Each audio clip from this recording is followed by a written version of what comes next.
perkenalkan kami dari kelompok 13 yang beranggotakan 3 orang, yakni saya Ani Sofiatin, Saya Muhammad Mustaful Yakin.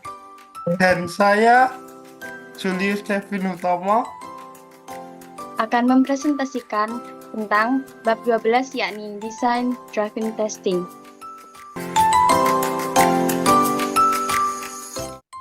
Nah, pengertian dari Design Driven Testing sendiri yakni metodologi pengujian yang memastikan bahwa setiap skenario yang dirancang dalam tahap desain telah diuji sebelum mengimplementasi kode. Pendekatan ini menitik beratkan pada pengujian berbasis use case dan robustness testing untuk mengurangi kesalahan sejak tahap awal.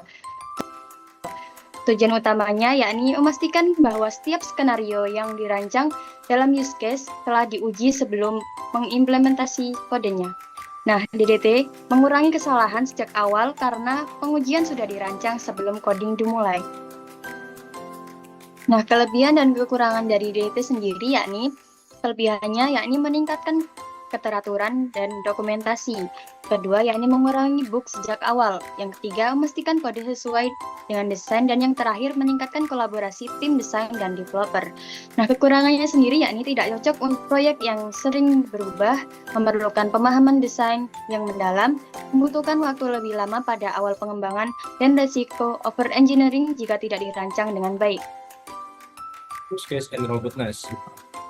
Komponen utama robustness diagram terdiri dari boundary, yakni elemen UI yang berinteraksi dengan pengguna seperti halaman login. Kedua, yakni control, bertindak sebagai penghubung antara boundary dan entity, bertanggung jawab atas validasi dan proses bisnis.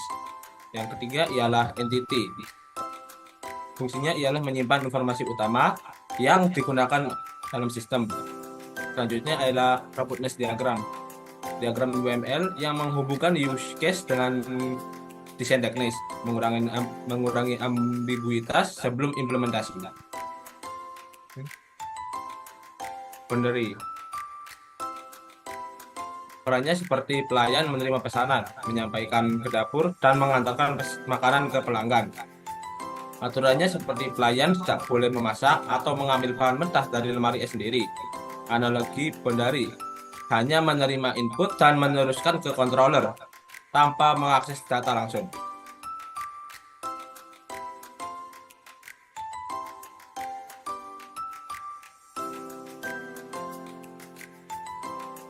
Controlling entity. Controlling perannya seperti koki mengolah pesanan, memastikan bahan tersedia, dan memutuskan cara memasak. Aturannya seperti koki tidak boleh keluar ke ruangan makan untuk berbicara langsung dengan pelanggan. Analoginya seperti layaknya pelayan atau waiters yang berfungsi menghubungkan koki dan pelanggan. Entity, perannya seperti bahan makanan mentah beserta resep disimpan di dapur. Aturannya seperti bahan hanya diakses oleh koki, bukan pelayan ataupun pelanggan. Data yang diolah oleh controller tidak boleh diakses langsung oleh boundary.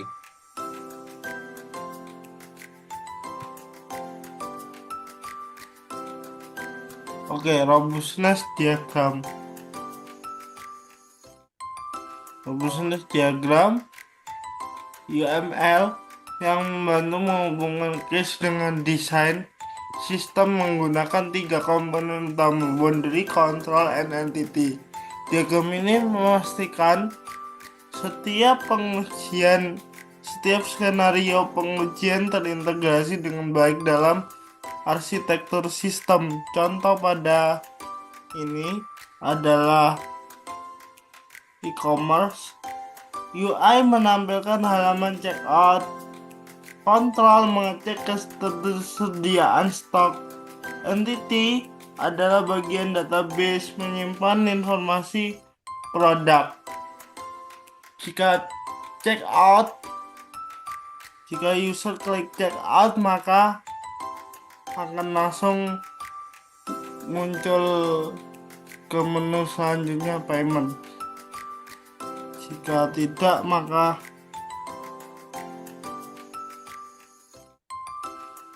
tidak akan muncul ke menu payment. Entity adalah menyimpan pesanan seseorang, menyimpan informasi dari produk, detail produk, kemudian mengecek ketersediaan, berarti mengecek stoknya apakah nol ataukah tidak. Selanjutnya OOP dan UML. OOP dan UML memiliki konsep dasar.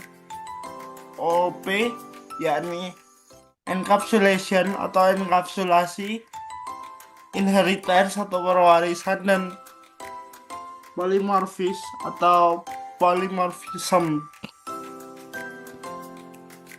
Enkapsulasi berarti layaknya seperti obat puyer yang kita tidak tahu dalamnya apa, sama seperti ketika kita ingin mengambil informasi seseorang yang sekiranya penting, kita hide atau kita sembunyikan dari si penerima karena untuk alasan integritas data dan keamanan data seperti nama, umur, dan lain-lain. Berikut adalah contoh diagram sequence-nya. Diagram sequence ini adalah diagram sequence login.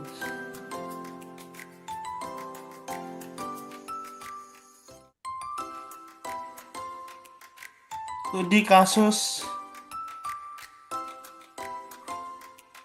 Iconix. Studi kasus Iconix merupakan pendekatan DDT statik yang mengintegrasikan TTD DDT dengan use case. Kebutuhannya termasuk kebutuhan fungsional, non-fungsional, karena menyangkut maintainability dan fleksibilitas sistem. Sequence diagram login DDT. Input user and password sebagai kardinalitas atau batas untuk masuk kepada menu beranda. Jika itu terpenuhi atau dalam nilai true atau one dalam boolean, berarti maka user tersebut akan mendapatkan akses untuk masuk ke login beranda. Namun jika tidak, maka ada pengamanan 2FA. 2FA adalah pengamanan di mana ada email lain selain email yang kita daftarkan bernama email pemulihan, untuk suatu saat kalau ada masalah, email pemulihan itulah yang menjadi perantara kita untuk meriset sebuah password. Jika password telah teriset, misalkan lupa password, maka akses akan kembali diberikan. Tujuannya adalah keamanan lapis ganda. Jadi di sini yang merupakan aktor adalah user, sementara yang merupakan bahan adalah UI.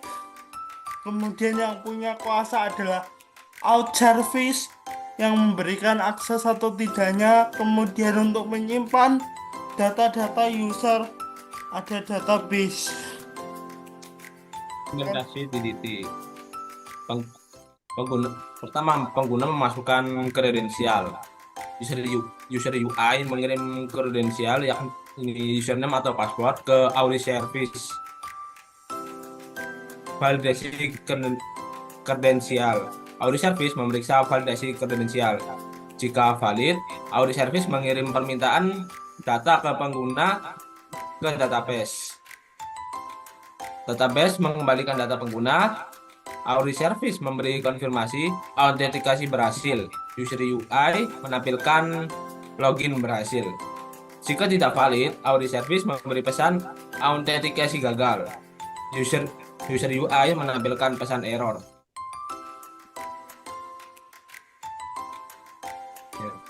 Nah, jadi termasuk kebutuhan apakah ini? Nah, ini termasuk non-fungsional. Kenapa? Karena fokus pada keandalan, adaptabilitas, dan kemudahan pemeliharaan. Sekian presentasi dari kelompok kami. Mohon maaf apabila ada kesalahan. Dan terima kasih.